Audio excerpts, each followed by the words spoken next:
Salut à tous et bienvenue sur notre chaîne dédiée au Real Madrid. N'hésitez pas à lâcher un petit pouce bleu. Si vous appréciez notre contenu, n'oubliez pas de vous abonner pour rester informé de toutes les actualités concernant votre club préféré. Notre objectif est d'atteindre 5000 abonnés pour la chaîne. Nous comptons sur vous pour atteindre notre objectif et pour prouver que nous sommes une vraie communauté, et abonnez-vous pour atteindre cet objectif rapidement. Dans cette vidéo, nous avons une énorme bombe concernant le Madrid. Mais avant cela, nous devons parler de certains sujets très importants concernant notre club bien-aimé. Passons au premier. Le Real Madrid, en tant que club qui ne vit pas seulement du présent mais construit l'avenir avec intelligence, se replace au centre du marché des transferts avec une opération qui pourrait marquer un avant et un après dans la planification sportive de la prochaine décennie. João Neves, le jeune milieu de terrain portugais qui brille au Paris Saint-Germain, est le grand nom qui résonne fortement dans les bureaux de Valdebebas. À seulement 20 ans, le footballeur lusophone s'est consolidé comme l'une des grandes promesses du football européen. Selon les critères de Xabi Alonso, il est devenu l'objectif principal pour renforcer le milieu de terrain de l'équipe blanche. Dans un contexte où les grands clubs du continent livrent une véritable bataille pour s'assurer les talents de demain, le Real Madrid montre une fois de plus son flair, sa vision stratégique et sa détermination. Ce n'est pas la première fois que le club présidé par Florentino Pérez identifie et exécute avec maîtrise une opération de cette envergure en misant sur de jeunes footballeurs qui allient talent, maturité et ambition. Neves représente ce profil parfait. Un mélange d'intelligence tactique, de capacité organisationnelle et de sang-froid sur le terrain que l'on ne trouve pas habituellement chez un joueur de son âge. Depuis son arrivée au PSG, Neves a démontré qu'il était bien plus qu'une promesse. Dans une équipe remplie de stars, il a réussi à se distinguer par sa capacité à contrôler le tempo du match, sa facilité à récupérer les ballons sans commettre de fautes inutiles et une capacité de distribution qui s'intègre parfaitement au modèle de jeu que Xabi Alonso veut implanter au Santiago Bernabéu. Sa polyvalence tactique lui permet d'occuper différents rôles au milieu de terrain, depuis les positions plus reculées où il agit comme un bouclier devant la défense, jusqu'à des fonctions plus avancées comme organisateur ou lanceur de jeu vertical.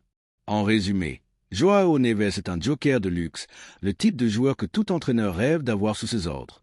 Mais ce qui séduit le plus le Real Madrid, ce n'est pas uniquement sa capacité technique, mais sa mentalité. Neves a montré une personnalité impropre à son âge, en assumant des responsabilités lors de matchs importants, en faisant preuve de leadership, de jugement avec le ballon et d'un sang-froid digne des grands. Il a ce quelque chose qui distingue les joueurs normaux de ceux destinés à marquer une époque. Ses capacités à apparaître quand on a le plus besoin de lui, à prendre des décisions judicieuses sous pression, à comprendre le jeu et ses rythmes. En d'autres termes, il a l'ADN du Madrid. Le PSG, conscient de la valeur qu'il a entre les mains, a blindé le joueur avec un contrat jusqu'en 2029, ce qui complique tout type de mouvement. Cependant, à Valdebebas, aucune voie n'est écartée et la possibilité d'inclure des joueurs dans l'opération pour réduire l'impact économique est étudiée avec soin. Le club blanc sait que ce type d'opportunité ne se présente pas tous les jours et que devancer la concurrence pour un talent comme Neves peut signifier assurer une position stratégique pendant de nombreuses années. Cet intérêt du Real Madrid pour João Neves répond également à une philosophie qui s'est consolidée au fil des ans, recruter des footballeurs qui n'ont pas encore atteint leur plafond, mais qui performent déjà à un niveau très élevé, miser sur la formation interne, la projection et l'évolution au sein de l'écosystème blanc. À cet égard, le Portugais s'intègre parfaitement. Il a toutes les conditions pour s'adapter au style du club, à la rigueur compétitive de la Liga espagnole et à l'exigence constante d'une équipe qui joue pour gagner tous les titres, saison après saison. L'opération, évidemment, ne sera pas simple. Le PSG est un os dur à ronger lorsqu'il s'agit de vendre ses actifs les plus précieux. Mais s'il y a un club qui s'est négocié dans des scénarios complexes, c'est bien le Real Madrid. Au cours des dernières années, l'entité a démontré une capacité extraordinaire à conclure des accords stratégiques, en veillant toujours à l'équilibre financier et à la durabilité du projet sportif. João Neves est donc une opération prioritaire, mais pas désespérée. S'il arrive, ce sera dans des conditions qui bénéficient au club et avec la certitude qu'il s'agit d'une incorporation clé pour la construction de l'avenir. D'un point de vue madridiste, il ne fait aucun doute que l'arrivée de Neves serait un énorme succès. Son recrutement permettrait de rajeunir le milieu de terrain avec une pièce moderne, capable d'interpréter le football depuis une lecture contemporaine du jeu, intelligente, transition rapide, ordre tactique, équilibre défensif et audace dans la distribution. João Neves n'est pas un joueur qui cherche la photo ou la une, mais il apporte ce qui ne se voit pas toujours, mais qui est indispensable au fonctionnement de l'équipe. Il est l'engrenage qui donne de la cohérence au système, le lien entre la défense et l'attaque, le cerveau dans l'ombre. C'est pourquoi, de cette perspective merengue, nous devons évaluer avec enthousiasme ce mouvement possible. Parier sur Neves, C'est parier sur l'avenir sans négliger le présent. C'est regarder au-delà du marketing ou de la répercussion médiatique et se concentrer sur ce qui compte vraiment. Le football, l'équilibre, l'excellence. Joao Neves a les qualités pour diriger le milieu de terrain du Madrid pendant une décennie, et bien que le chemin pour son incorporation puisse être complexe, la récompense en vaut la peine. Maintenant, la question est claire et directe pour les supporters merengues. Que pensez-vous? Pensez-vous que Joao Neves est le recrutement idéal pour continuer l'évolution du milieu de terrain du Real Madrid? Sommes-nous face à une opportunité à ne pas laisser passer? Pensez-vous que ce profil correspond à ce que représente le blason blanc? Vaut-il la peine de se battre pour ce joueur? Personnellement, je n'ai aucun doute. Joao Neves est un footballeur qui respire le football par chaque pore de sa peau. Sa lecture du jeu, sa façon de comprendre l'espace, son engagement envers l'équipe, sa capacité de sacrifice et son sens du positionnement en font un joueur absolument nécessaire pour tout club aspirant à dominer l'Europe dans les années à venir. Et si, en plus, il peut développer sa carrière au Santiago Bernabéu, sous la direction d'un technicien comme Xavi Alonso, avec une structure qui favorise le jeune talent et dans un environnement qui exige toujours le meilleur, les probabilités de succès se multiplient. Le Real Madrid n'a pas besoin de recruter pour recruter. Il recrute pour s'améliorer, pour grandir, pour gagner. Et c'est exactement ce que représente Joao Neves, un pas en avant dans la construction d'une équipe qui ne se regarde pas seulement dans le miroir de son glorieux passé, mais qui se projette vers un avenir encore plus brillant. Un recrutement avec vision, avec sens, avec ambition. Et le meilleur dans tout cela, c'est que ce n'est pas seulement un nom, c'est un style, une idée, une façon de jouer. Joao Neves ne vient pas combler un effectif, mais pour être protagoniste. Alors, Madridista, je vous laisse cette réflexion. Sommes-nous prêts à accueillir un milieu de terrain d'élite mondiale qui peut marquer notre prochaine ère dorée? Parce que si une chose est claire, c'est que si Joao Neves rejoint le Real Madrid, le Bernabéu peut se préparer à une nouvelle leçon de classe, d'intelligence et de football du plus haut niveau. La deuxième nouvelle concerne une décision importante dans notre club bien-aimé. Raúl González Blanco a pris une décision qui, bien que symboliquement un point d'inflexion pour le madridisme, représente également un mouvement logique, cohérent et bénéfique tant pour lui que pour le Real Madrid lui-même. Il a décidé de mettre fin à son mandat d'entraîneur du Castilla. Cette annonce, loin de représenter une perte, doit être interprétée comme une étape nécessaire dans l'évolution professionnelle d'une figure historique du club. Raúl comprend qu'il a accompli un cycle au sein de l'équipe réserve. En tant que madridista, nous devons voir d'un bon œil que l'un de nos grands symboles fasse se sauver de nouveaux objectifs avec la maturité qu'il a acquise au cours des dernières années. Pendant son passage à la tête du Real Madrid Castilla, Raúl a démontré son engagement, sa sérieux, son travail et sa loyauté absolue envers les valeurs du club. Personne ne peut remettre en question son dévouement ni le niveau d'exigence qu'il a instauré à Valdebea. Il a formé des joueurs, a concouru dignement dans une catégorie extrêmement difficile comme la Primera FEF et l'a fait en gardant toujours l'écusson du Real Madrid à l'avant. Mais précisément pour cette raison, parce que Raúl a donné tout ce qu'il avait à donner à cette étape, c'est le moment idéal pour qu'il prenne une autre direction. Son départ n'est pas seulement compréhensible, mais nécessaire. Le banc du Castilla ne peut pas être une cage dorée. C'est une plateforme de formation, de passage, un lieu où se forment les futurs cracks et aussi les futurs entraîneurs. Et Raúl a déjà dépassé ce niveau. Continuer à la tête de l'équipe réserve serait courir le risque de stagner, de limiter sa progression, d'ancrer son nom à un rôle qu'il a déjà exploité au maximum. Le Real Madrid, en tant qu'institution qui regarde toujours vers l'avant, doit célébrer que ses légendes se préparent à diriger en dehors du confort de la maison, à se tester dans des contextes exigeants et à démontrer leur valeur dans des scénarios qui ne leur accorderont aucun privilège pour leur passé. Et c'est là la véritable épreuve du mérite, triompher sans l'abri de l'écusson. Raúl a choisi un chemin que beaucoup d'autres n'ont pas osé emprunter. Sortir de la bulle de Valdebea et chercher à l'extérieur l'expérience nécessaire pour, peut-être un jour, revenir avec des galons et des mérites propres pour diriger l'équipe première. Parce que si un jour Raúl doit occuper ce banc si sacré, ce sera parce qu'il a mérité sur des terrains difficiles, pas par romantisme ni par nostalgie. Et c'est cela, en tant que madridista, que nous devons souhaiter, que nos légendes triomphent également à l'extérieur, pour revenir encore plus grandes. Les options qui s'offrent à son horizon sont variées et toutes représentent des scénarios attractifs d'un point de vue sportif, personnel et stratégique. Le Schalke 04, par exemple, apparaît comme une possibilité chargée de symbolisme. Raúl a laissé une empreinte profonde en Allemagne lorsqu'il portait son maillot et maintenant le club allemand voit en lui un possible sauveur pour diriger sa tentative de retour en Bundesliga. Ce pari n'est pas seulement émotionnel, mais aussi rationnel. L'image de Raúl, Sa connaissance de l'environnement et sa mentalité compétitive correspondent à la philosophie du club. Pour Raoul, ce serait une opportunité magnifique d'entraîner dans un contexte exigeant, dans une ligue de haut niveau et loin du bruit médiatique que comporte le fait d'être en Espagne. Une autre option qui a émergé avec force est celle d'Al Hilal en Arabie Saoudite. Ce club, l'un des géants du pays, veut maintenir sa croissance sportive et médiatique et pense à Raoul comme une figure qui peut apporter du prestige, du leadership et une vision footballistique. Dans un contexte où les ligues arabes misent fortement sur des noms de poids, tant sur le terrain que sur les bancs, le profil de Raoul pourrait s'intégrer parfaitement. Ce mouvement, au-delà de l'aspect économique, lui donnerait l'opportunité de vivre une expérience internationale enrichissante, de gérer un vestiaire complexe et d'être exposé à un autre type de pression.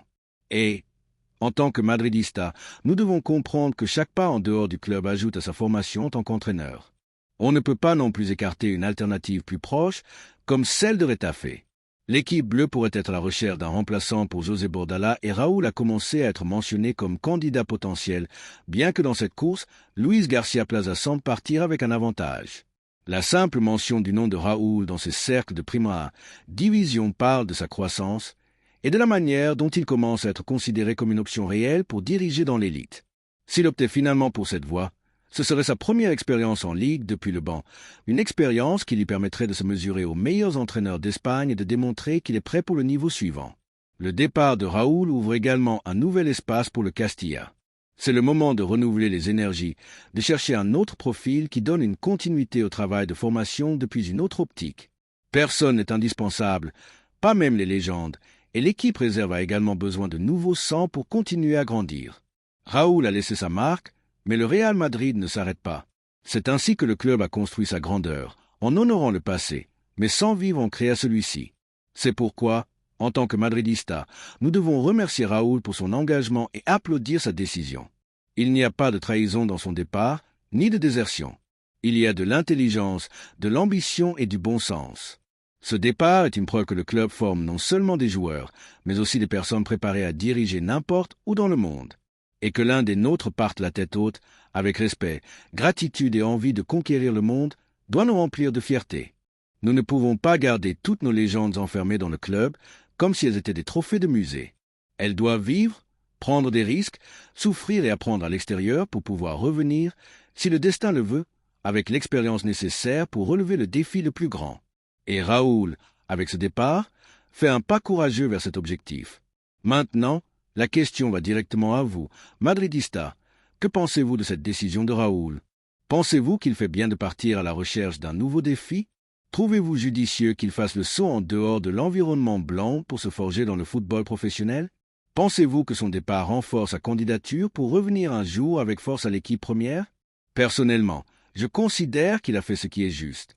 Le temps au Castilla avait donné tout ce qu'il pouvait donner, et rester plus longtemps aurait été répéter des formules, entrer dans la routine et limiter son évolution. Raoul a besoin de se confronter à l'inconnu, de diriger sous d'autres lumières, de gérer des effectifs avec des objectifs réels de promotion ou de maintien et de démontrer qu'il peut diriger non seulement depuis l'écusson, mais aussi depuis son propre critère. Les grands entraîneurs se forment dans des contextes complexes et Raoul, avec son caractère, sa connaissance et son ambition, est prêt pour ce défi. Ce n'est pas un adieu, mais un au revoir. Et quand il reviendra, s'il revient, ce sera en tant qu'entraîneur complet, pas en tant que figure décorative. Parce qu'au Madrid, on ne donne pas les bancs, on les conquiert. Merci, Raoul, pour tout ce que tu as donné à cette étape. Maintenant, c'est à toi de t'envoler d'ici, de ta maison. Nous t'attendrons avec fierté, sachant que ce nouveau chemin n'est pas une rupture, mais la prolongation naturelle de ta légende. Et vous, Meurang, comment évaluez-vous ce départ? Pensez-vous que c'est le bon mouvement? Aimeriez-vous voir Raoul triompher à l'extérieur et revenir avec plus d'expérience? Pensez-vous que c'est l'étape que tout technicien du Madrid devrait franchir à un moment donné? Je vous lis. La troisième nouvelle concerne une perte imminente pour le Barcelona. Le Real Madrid fait des pas fermes et décidés sur ce marché des transferts pour renforcer l'une des positions les plus critiques, essentielles au sein de l'équipe, la défense centrale. À un moment clé pour la planification sportive du club, où le départ imminent d'un pilier fondamental de la défense a créé le besoin de trouver un remplaçant qui non seulement soit à la hauteur, mais représente également l'avenir, la direction sportive a mis l'accent sur une figure qui, sans aucun doute, peut marquer un avant et un après dans la ligne défensive blanche. Ce joueur n'est autre que Ronald Araujo, le défenseur central uruguayen qui évolue au FC Barcelona et qui, en ce moment même, figure sur la liste des joueurs que le club Blaugrana a mis en vente. Cette nouvelle a révolutionné le marché et a ouvert une opportunité en or pour le Real Madrid, qui n'est pas disposé à laisser passer l'occasion. Depuis Chamartin, l'évolution d'Araujo a été suivie avec attention au cours des dernières saisons, reconnaissant en lui un talent pur, une force physique exceptionnelle et une capacité défensive qui a ébloui même les experts les plus exigeants du football mondial. La direction du club sait qu'à ce moment, elle ne peut pas se contenter d'options de bas profil ou de solutions temporaires, mais qu'elle doit aller chercher un footballeur qui réunit toutes les conditions pour devenir une référence dans l'équipe pendant de nombreuses années. Araujo remplit amplement ce profil. À seulement 26 ans, l'Uruguayen a déjà prouvé sa valeur dans l'une des ligues les plus exigeantes du monde et a réussi à gagner le respect et l'admiration de ses rivaux comme de ses propres supporters. Son physique imposant, sa technique raffinée et son intelligence tactique en font un véritable mur en défense et un joueur capable de diriger la ligne arrière avec autorité et personnalité. La décision du Barcelona de mettre Araujo sur le marché est un signe clair que le club Blaugrana cherche à ajuster ses comptes et à ouvrir la voie de nouvelles incorporations. Mais pour le Real Madrid, c'est une opportunité unique qui doit être saisie avec une urgence maximale. L'opération ne sera pas simple, car le club catalan a fixé un prix élevé, 60 millions d'euros. Cependant, au Madrid, on considère que ce chiffre est juste et que, à long terme, il représente un investissement intelligent. Il ne s'agit pas seulement de recruter un joueur de plus, mais de sécuriser un rempart défensif qui puisse apporter sécurité et qualité dans les années à venir. Le club blanc ne lésine pas sur les moyens lorsqu'il s'agit de renforcer son effectif avec des footballeurs capables d'élever le niveau compétitif et d'apporter des solutions claires sur le terrain.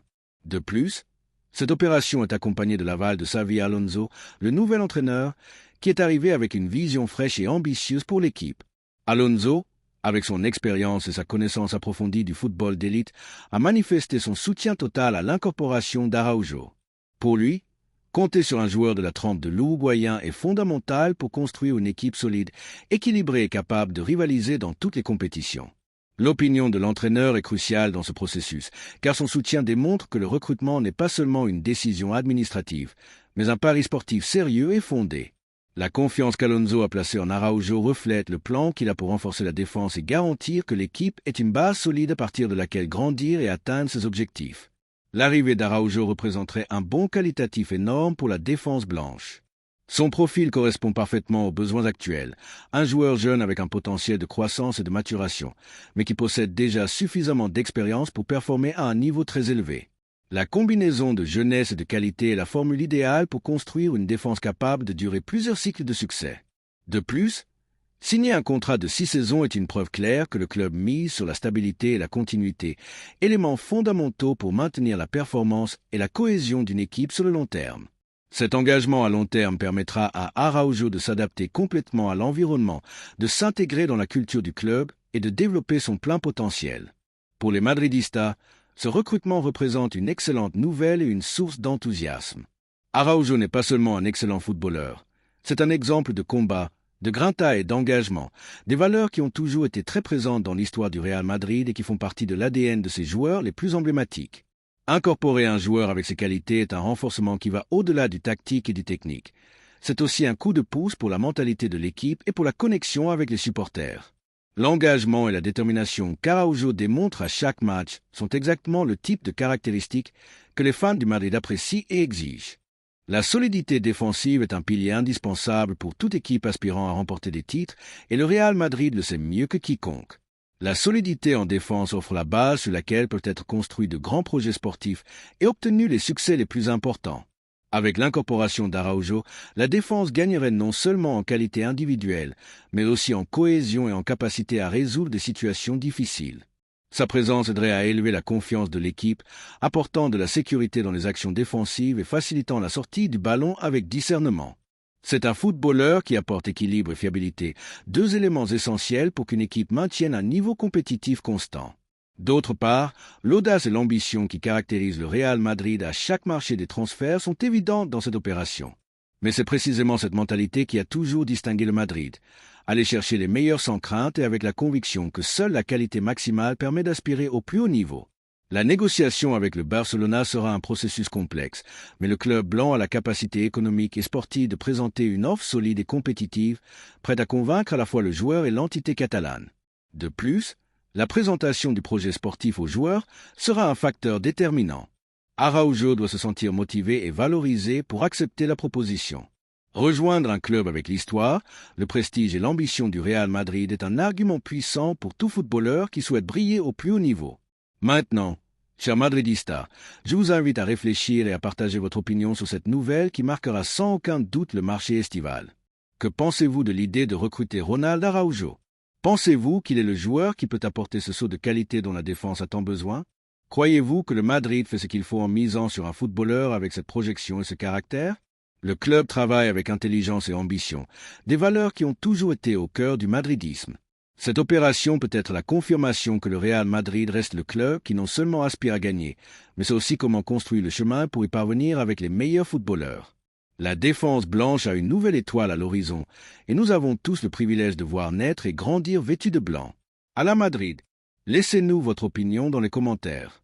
Merci d'avoir regardé cette vidéo et j'espère que cette vidéo vous a plu. N'hésitez pas à lâcher un petit pouce bleu, vous abonner à la chaîne et à activer la cloche pour ne rien manquer des prochaines vidéos.